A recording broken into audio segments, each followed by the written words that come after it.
ne compte pas se laisser abattre. Nous le disons et le redisons, nous ne serons pas la génération sacrifiée. Bien chers frères, et bien chères sœurs, et bien chers adeptes,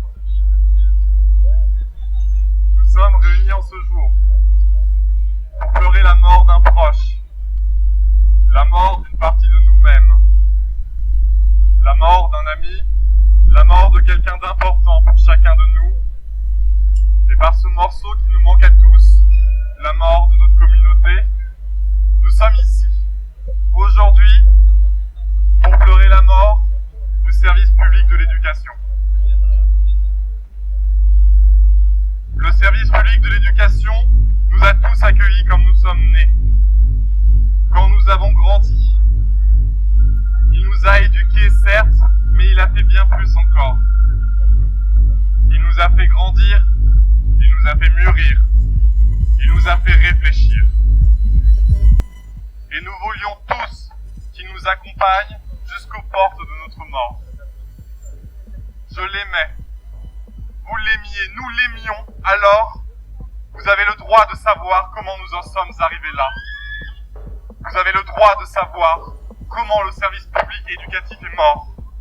Une mort effroyable et glaçante, non pas par sa sauvagerie, mais par sa planification méthodique, sa mise en œuvre progressive et sa rationalité prétendue. Une exécution technique et publique, un assassinat orchestré, chers frères, chères sœurs, par la personne la plus proche de lui, j'ai nommé le gouvernement. Une coupe budgétaire dissimulée dans son repas, une politique gestionnaire diluée dans son eau, des coups de dérégulation qu'il prétendait être pour son bien. Malgré toute la bienveillance affichée, la santé du service public se dégradait. D'un autre côté, le gouvernement commençait à flirter et à établir des relations adultères, à lâcher des petits appels de phare et des petits appels d'offres aux services privés. Quand la crise du Covid arriva, que les moyens des universités étaient manquants, alors de nombreux étudiants sombraient dans les profondeurs d'un burn-out, loin de la surface de leurs études, et que de nombreux employés et travailleurs précaires plongèrent dans la précarité, ce que les prophéties, que les mobilisations précédentes avaient annoncé depuis des années se réalisèrent, et malgré ces obscurs oracles, il était trop tard. Affaiblis, en manque de personnel et de moyens, après de longues années à bout de souffle, ces fonctionnaires s'effondrant, ces murs se lézardant, et sur le sol rampant, le gouvernement n'avait plus qu'à dire « Regardez, le service public est incapable de s'adapter à l'éducation de demain, numérique et dématérialisée. Le service public est un poids non compétitif. »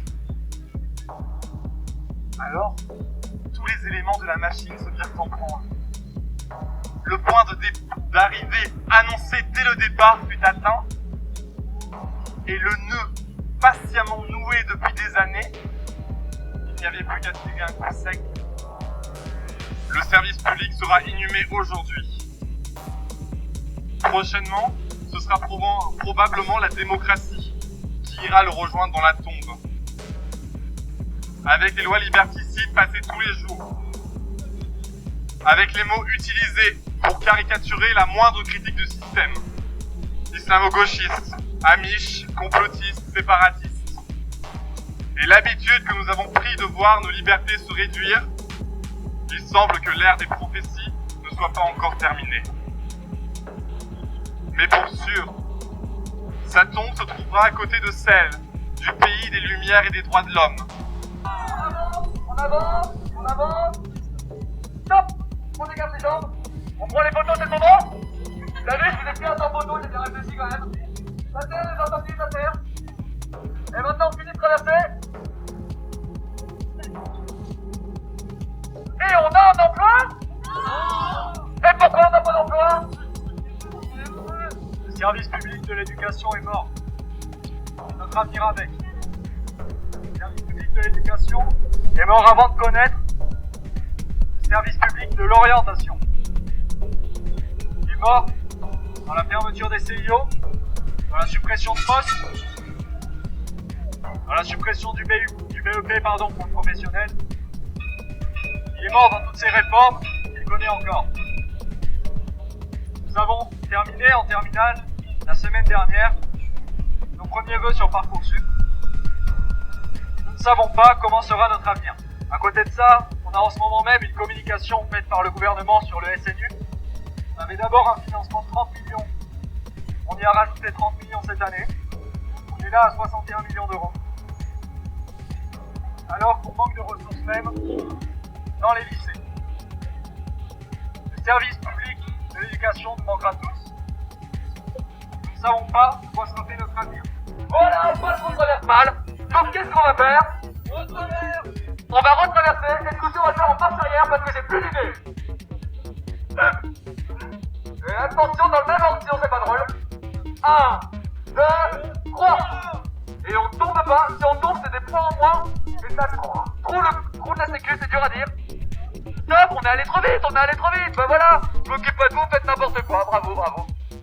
On est bon, on prend les photos. Et on finit la marche arrière. On repart. Ben oui, c'est magnifique. Et est-ce qu'on a un emploi?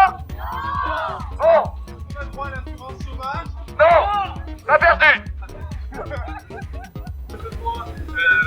Les cours en distanciel, en présentiel qui reprennent un petit pas et dans la majorité des cas, en fait, c'est pas effectif. Que ce soit encore même le cours à 1 euro.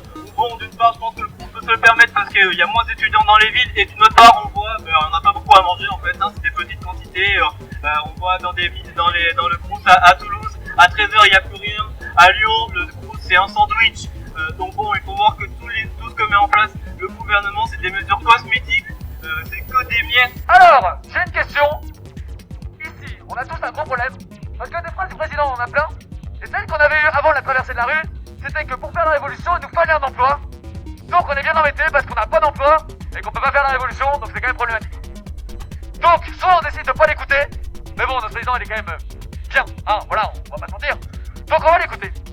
Et ce qu'on va faire, c'est qu'on va traverser l'autre rue. Et qu'on va garder les mêmes volontaires parce que vous êtes hyper motivés. Voilà, c'est foutu, vous en partez pas. Et ce coup-ci, à chaque marche, on va faire un petit saut. Un petit saut de dynamisme. Un petit saut pour montrer qu'on en veut. Parce qu'on est des jeunes qui sont sur le marché de l'emploi, à la recherche, et que franchement, c'est votre faute si vous faites pas d'effort. 1, 2, 3. Petit saut. On avance. Et petit saut. Et on avance. Et petit saut. Eh ben vous avez le dynamisme maintenant, ça avance, vous êtes autonome. Et la dynamisme, c'est la première marche pour accéder à un emploi. La dernière marche, le petit saut, magnifique. Et on sort. Magnifique. Est-ce que vous avez un emploi? Et on a toujours pas d'emploi. Est-ce qu'on peut commencer à remettre en cause la parole du président? C'était une question. C'est bien si vous répondez. Bon, alors, on n'a pas d'emploi. On a un président qui raconte n'importe quoi. On a un trottoir qui est complètement piétiné. Qu'est-ce qu'on fait? On vous invite, dès que toutes les organisations auront pris la parole, à nous rejoindre. Et en fait, donc là, aujourd'hui, on va prendre des décisions sur les actions à mener, sur la suite des événements. Et en fait, voilà, et on invite tout le monde parce qu'en fait, on n'est pas seulement des intermittents et des précaires, on invite également les gens de la santé, de l'éducation, tout le monde, les chômeurs, tous les gens de la société qui sont concernés par les difficultés actuelles.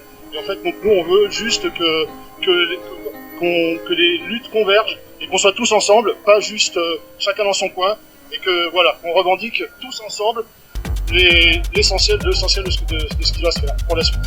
Voilà, je vais laisser le micro aux autres organisations et on vous attend donc nombreux à 14h au Grand Théâtre. Merci.